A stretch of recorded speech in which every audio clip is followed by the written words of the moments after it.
So ayun, good day sa inyo guys. Welcome back ulit sa ating channel. Ngayong araw, itong ating Jordan 125 na si Georgia is kakabitan natin ng bagong sapatos, yung kanyang mags at gulong. And then isama na rin natin yung kanyang CNC swing arm. And then yung iba pang mga piyesa yung dapat ikabit na rin natin guys. Ito, pakita ko sa inyo yung mga ikakabit natin piyesa. Ayan guys, yung ating mga piyesang ikakabit, yung B-rubber na gulong, yung CNC mags, CNC swing arm, then yung sa dipstick, handle grip, then yung brake arm, tsaka yung tire valve. So, pakita ko muna sa inyo yung CNC mags na yan. Ito yung panlikod guys. 2.75 by 12 yung kanyang size. Ganun siya kalapad. Same lang siguro ng stock. Ayan. Kulay niya is pink na nagiging violet. Ito yung brand niya. BST. Yan. And then ito yung pangunahan. Ayan. Ito yung kabitan ng ng rotor disc. Pwede pa lang tanggalin. Then may kasama na siyang bearing tsaka oil seat. Ayan. And then ang size niya is ayan, 2.5 by 12. Ayan. So may kasama siyang spacer. And the next is ito, CNC swing arm. Wala siyang brand pero Thailand made. In-order ko siya sa Shopee. Pero yung kanyang destination from Thailand. Ito, may kasama siyang spacer. Then ito yung dipstick, yung nilalagay sa langis. Ayan. By Revolution. Ayan, sa Shopee lang din. Then ito, Daytona grip, handle grip.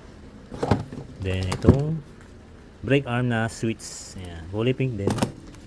Then ito, tire valve, pan-tubeless, kulay silver. The next is ito, B-rubber na kita nyo guys, B389 na yan. Made in Thailand na yan. Ang size nya, yung pangunahan is 100/90 by 12. Same lang sa stock ng Giorno natin. Ito yung pinaka thread grip nya. Ayan. Maganda. Pangalawang medyo kamahalan sa Pirelli. Then ito yung pandikod. Ang size niya is yan 110/90. Ayan. Same lang din yung grip. Ayan, ang ganda guys. Hindi pa nakakabit yan. Bagay na bagay talaga yung kulay ng mags sa kanyang kaha. Kasi gawa nung kulay puti. Then yung accessories niya is kulay pink din. So, yun. Ang gagawin pala natin guys is kabit muna natin yung CNC mag sa gulong. Ayan. At saka natin tanggalin yung stock na gulong ni Georgia. So, yun. Let's go! Ito guys, ikabit muna natin itong pinaka tire valve niya. Ayan. Unahin muna natin yung panlikod.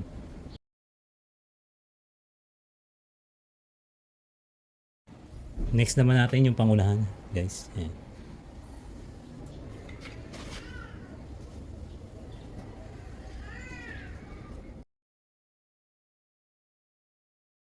So ayan, ikabit na natin yung pinaka tire valve niya guys. Ayan.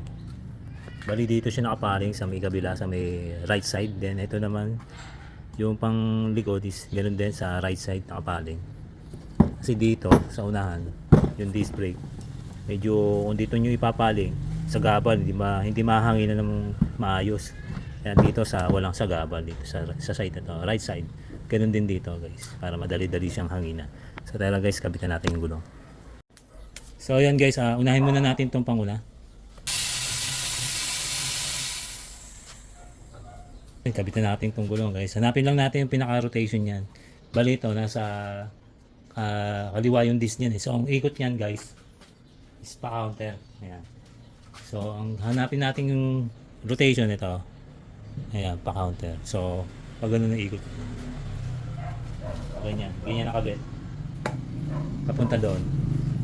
Ipapasok.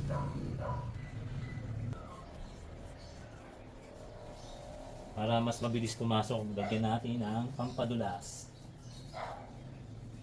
So guys, yung nga pala, pag magpapalagay kayo ng gantong mags, kailangan may ganto. Protection din to para hindi magasgas.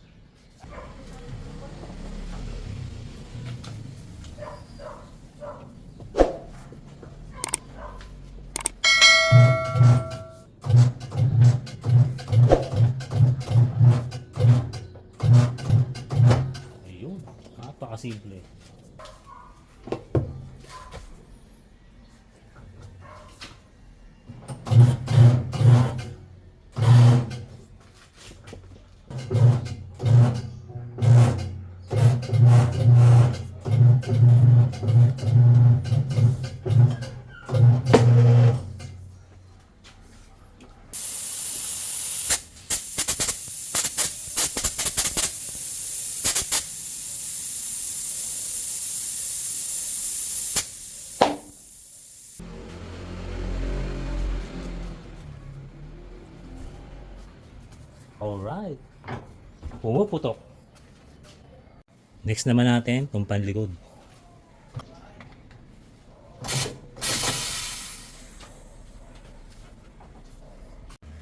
So, yung kanyang proportion is pa-clockwise.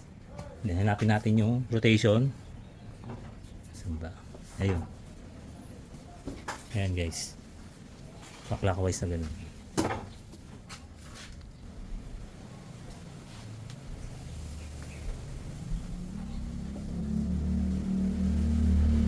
Para madulas.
Ayun na, ikabit na natin, no?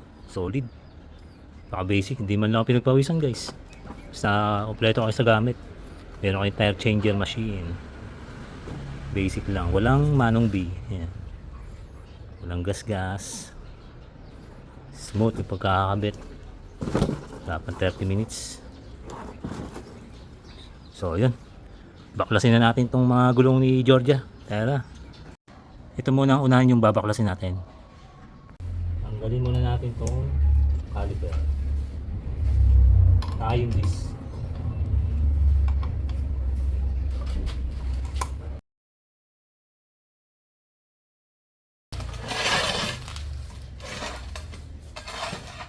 Dapat guys, meron kayong ganito. Nasa 1,000 plus na sa Shopee.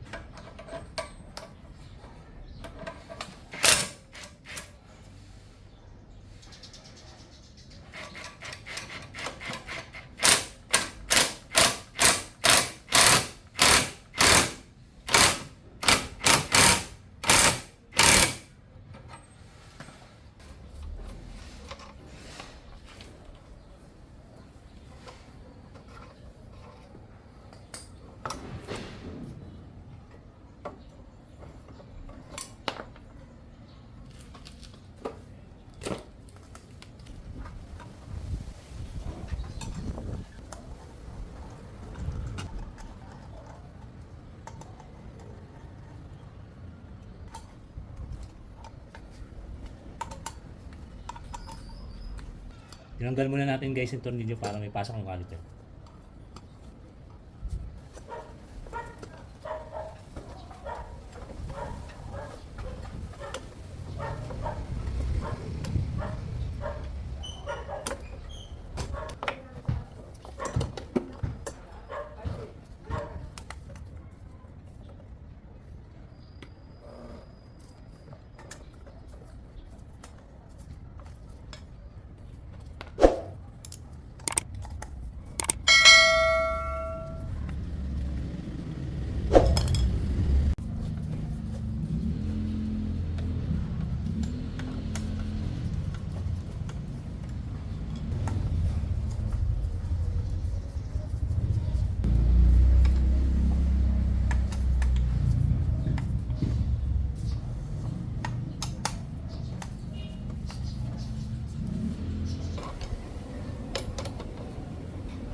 So yun, okay na guys. So free wheeling.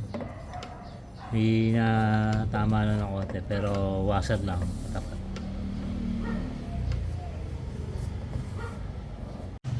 So ayan guys, naikabitan natin yung magsa unahan. Ayan, napakaangas.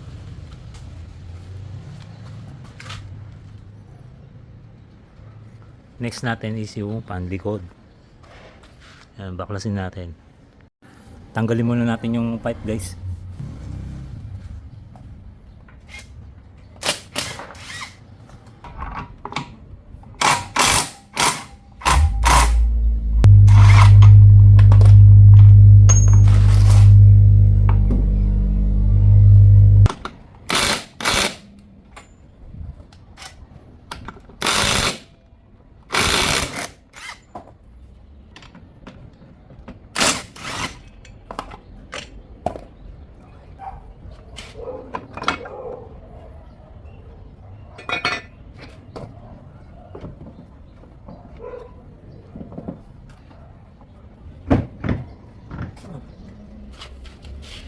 So ayan, natanggalan natin yung tambucho, swing arm, tsaka yung mags na gulong.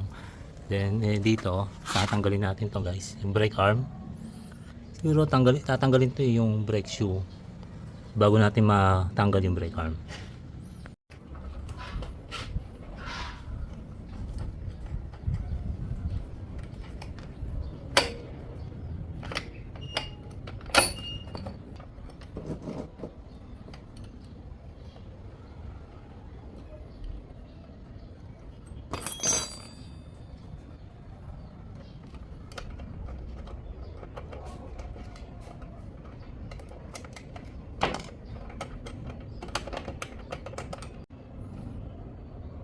Tanggal na.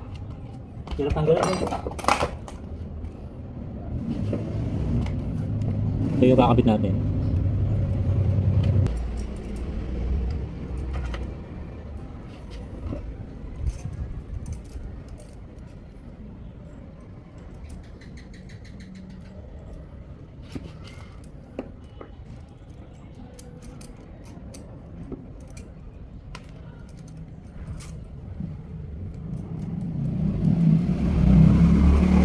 So ayun, good morning guys. Balikan natin to si Georgia, yung ating ginagawa kagabi. Medyo inabot na tayo ng dilim kaya tinigil natin paggawa. So ayun. Bali ito, naikabit na natin yung pinaka brake arm niya. Ayan. And then tinanggal na rin natin yung pinaka tire hugger niya kasi hindi may kakabit si Mags hanggat nakakabit yung tire hugger. Sumasayod So nag-decide tayo na tanggalin. Ngayon, ikabit na natin yung mags. Let's go. Ikabit natin ang mags. Yeah.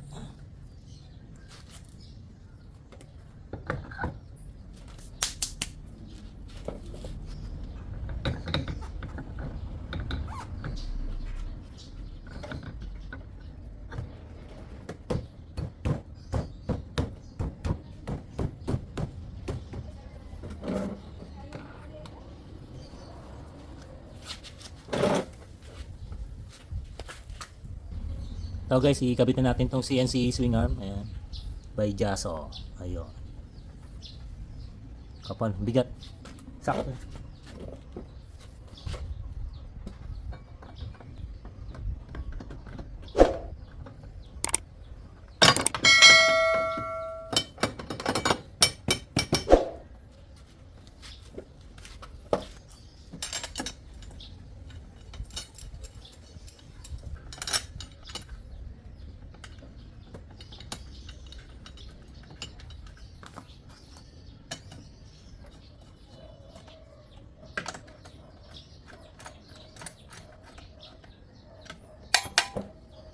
So guys, kabit na rin natin.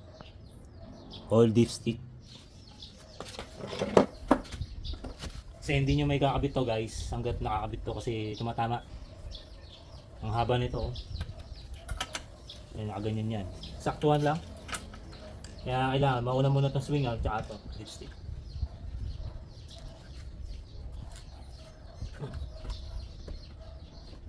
Right.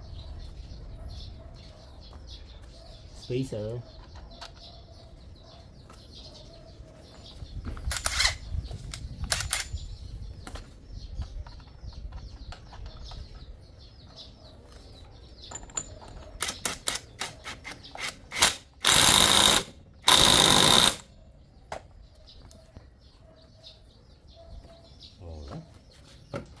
Then ito, tire hugger.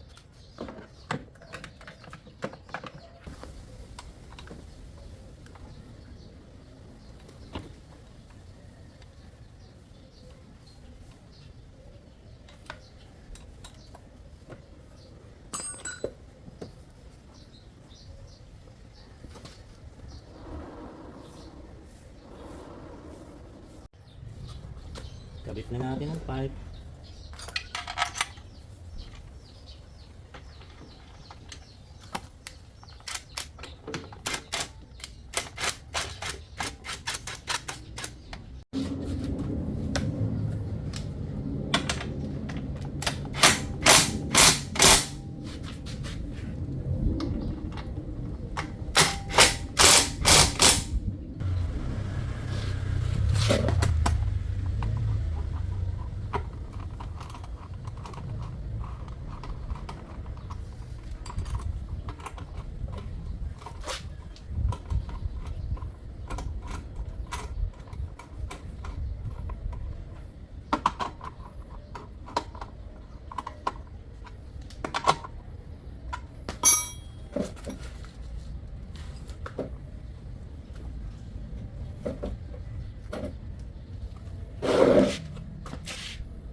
So ayun guys, natapos na din maikabit yung gulong sa likod at yung swing arm saka yung brake arm, pakita ko sa inyo.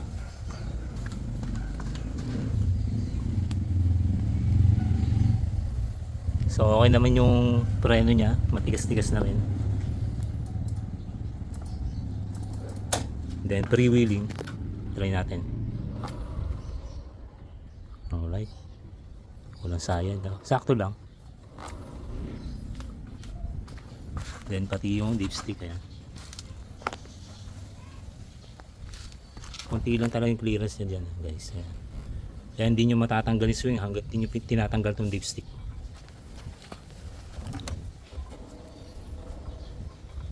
All goods.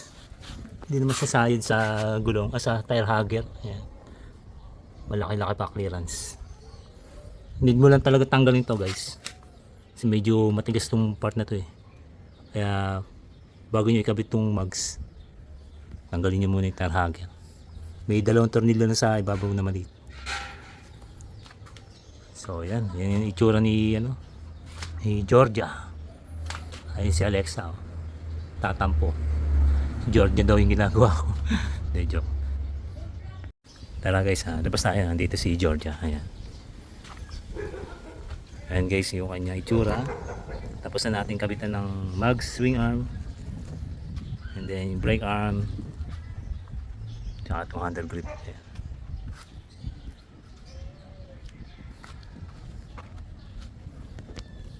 Solid.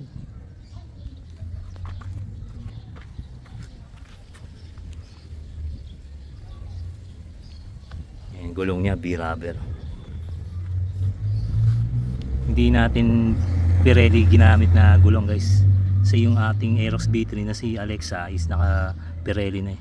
So nag-decide tayo dito na B-rubber naman. Maiba lang naman. Ayan.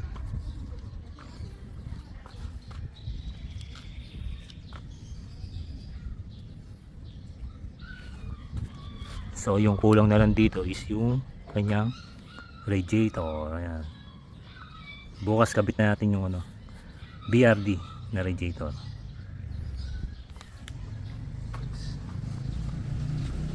So yun, dito na nagtatapos yung ating video about kay Georgia, pagkabit ng mugs, gulong, swing arm, saka yung iba pa. Ano masasabi nyo guys? Maganda ba? Bagay ba? Bagay ba yung kulay niya? Ayan. So sana may natutunan kayo sa ating DIY, sa ating tutorial. At sa mga hindi pa naka-subscribe, please subscribe na po kayo guys. And share nyo na rin, like and share. Pahit na rin yung notification bell para updated kayo sa mga gagawin natin videos. So yun, ride safe mga ka-Giorno.